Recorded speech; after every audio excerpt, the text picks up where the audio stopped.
Hi hello வணக்கம் நண்பர்களே, அனைவருக்கும் வணக்கம். இன்றைக்கி நம்ம இந்த ஒரு வீடியோவில் எதை பற்றி பார்க்க போகிறோம் அப்படின்னு பார்த்தீங்கன்னா, டிஎன்எஸ்டிசி எஸ்சிடிசி.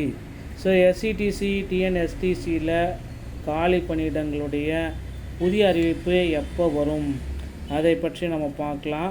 ஸோ டிஎன்எஸ்டிசியோடைய டிசிசி நியமனங்கள் என்ன நடக்கிறது, ஏன் இந்த டிசிசி நியமனங்கள் வெளியீட்டில் இவ்வளவு நாள் இவ்வளவு தாமதங்கள், ஸோ டிஎன்எஸ்டிசியோடைய புதிய அறிவிப்பு எப்போ தான் வரும், தமிழக அரசு போக்குவரத்து கழகத்தில் நமக்கு ஒரு வாய்ப்பு வெளியிட போகிறாங்க. அந்த வாய்ப்பு தாங்க இந்த வாய்ப்பு. போக்குவரத்து கழகத்தில் நேர்முக தேர்வு முடிச்சுட்டு கிட்டத்தட்ட 7000 பேர் பார்த்தீங்கன்னா வெயிட் பண்ணிகிட்ருக்காங்க, எப்போ எங்களுக்கு பணி வாய்ப்பை கொடுப்பீங்க என்று. 7000த்துக்கும் மேற்பட்ட நபர்கள் தமிழக அரசு போக்குவரத்து கழகத்தில் தங்களை வெயிட் செஞ்சு கொண்டுட்ருக்காங்க.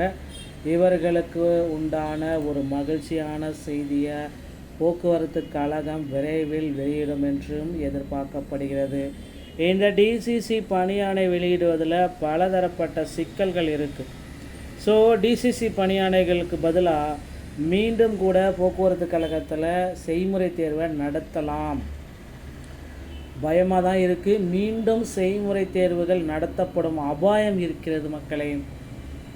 ஸோ அதனால் நீங்கள் எல்லாருமே எதிர்பார்த்துட்ருக்க மாதிரி நம்மளுடைய போக்குவரத்து கழகத்தில் டிரைவர் கம் கண்டக்டர் பணியிடங்களுடைய அப்பாயின்மெண்ட் ஆர்டர் எல்லாருக்குமே கண்டிப்பாக வரும்.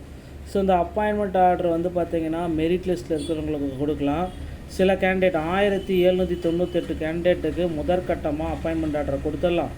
மீதி இருக்கிற ஒரு 1500 பேருக்கு பார்த்திங்க அப்படின்னா அவங்களுக்கு மீண்டும் செய்முறை தேர்வை நடத்தலாம் அப்படின்ற மாதிரி எதிர்பார்க்கப்படுது. ஸோ அப்படி செய்முறை தேர்வு நடத்தலாம். மீண்டும் நீங்கள் மெடிக்கல் சர்டிஃபிகேட் எடுக்கணும், மீண்டும் சான்றிதழ் சரிபார்ப்பு நடத்தணும், மீண்டும் நீங்கள் பஸ் ஓட்டி காட்டணும். ஸோ அதில் நல்ல முறையில் ஓட்டுறவங்க மட்டும்தான் இந்த டைம் பணிக்கு இருக்க போகிறாங்க. ஏன்னா என்னுடைய அனுபவத்தில் நான் சொல்கிறேன், நிறைய பேர் பார்த்திங்கன்னா ஓட்ட தெரியாத நபர்கள் தான் இந்த டைம் செய்முறை தேர்வில் அதிகப்படியான நபர்கள் உள்ளே வந்திருந்தாங்க. அவங்க நம்ம டிரைவர் நம்மளுடைய சிஏ கிட்ட நிறைய திட்டுகள் எல்லாமே வாங்கிட்டு இருந்தது எல்லாருமே பார்த்தாங்க.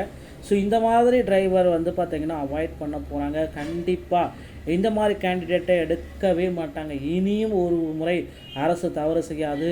பொதுமக்களின் நலன் உயிர் கருதி கண்டிப்பாக வெல் எக்ஸ்பீரியன்ஸ் டிரைவர் மட்டும்தான் போக்குவரத்து கழகத்தில் இனி இருக்க போகிறாங்க.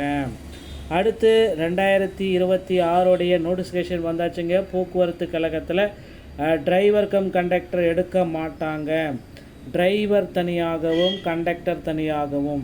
ஸோ டிரைவர் தனி கண்டக்டர் தனி இந்த மாதிரி பணியிடங்களை எடுக்க போகிறதாக தகவல்கள் வந்துவிட்டது. ஸோ ஒவ்வொரு இடத்துலையுமே டிரைவர் தனியாகவும் கண்டக்டர் தனியாகவும் மட்டுமே எடுக்க போகிறாங்க. அதற்கு உங்களை தயார் நிலையில் தயார்படுத்தி வைத்து கொள்ளுங்கள். ஸோ உங்கள் அருகாமையில் இருக்கிற ஆர்டிஓ அலுவலகத்தை அணுகி டிரைவிங் லைசன்ஸை உடனடியாக தயார் நிலையில் எடுத்து வைத்து கொள்ளுங்கள். அதே போல் உங்கள் அருகாமையில் இருக்கிற ஆர்டிஓ அலுவலகத்தை அணுகி கண்டக்டர் லைசன்ஸ் எடுக்கணும்னு நினச்சிங்கன்னா முடியாது. தமிழ்நாடு திறன் மேம்பாட்டு கழகத்தின் மூலமாக ஃபஸ்ட் எய்ட் சான்றிதழ் முதலுதவி சான்றிதழை பெற்ற பிறகு நீங்கள் கண்டக்டர் லைசன்ஸை பெற்றுக்கொள்ளலாம். இந்த தகவல் உங்களுக்கு ரொம்ப ரொம்ப பயனுள்ளதாக இருக்கும் அப்படின்னு நினைக்கிறேன். மீண்டும் ஒரு நல்ல தகவலோடு நான் உங்களை சந்திக்கிறேன். நன்றி, வணக்கம்.